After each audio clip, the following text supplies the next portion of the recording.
Hey guys, it's Wayne Santos, one of the editors at CGM, and for this week's Sound Off, I'm going to be sounding off about this little guy over here, the PlayStation Vita.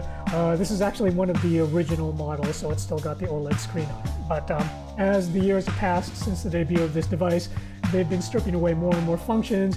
They've even been de-emphasizing the importance of AAA Vita games on here, and it really, over the years, has sort of settled down into being more of a niche indie game sort of product.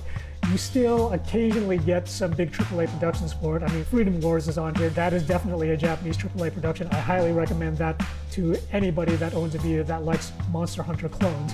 But aside from that, most of the games on the Vita are actually usually ports of stuff that you can get on the PS4. Like Grim Fandango, for example, is now actually also available on your Vita if you want it, along with most of the other Telltale adventure games and a lot of the other smaller indie games that are on the PS4. So what does this actually say about the Vita? Where is it going?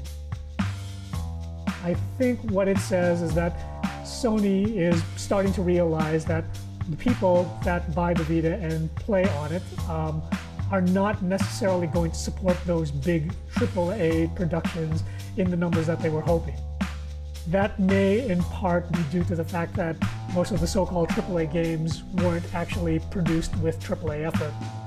The Call of Duty game on the Vita, for example, was really just terrible, and even some of Sony's own mainstays, like the Resistance game that came out on the Vita, was not that amazing.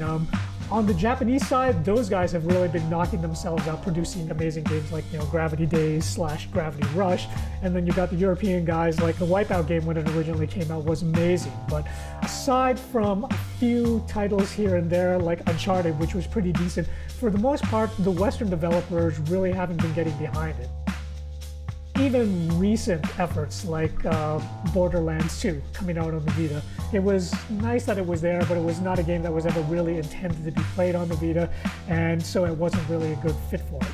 So at this point, I think that we can safely say that while the Vita is still one of the more interesting and more powerful portable gaming systems on the market, it is definitely being consigned more to a niche status with smaller games rather than being like this big AAA powerhouse, which is actually what happened with Nintendo and the 3DS. So while I'm not going to say you should go and toss out your Vita, because it's still actually quite a fine system, I would say you should probably tone down your expectations for getting really big, lush AAA productions on it. See ya.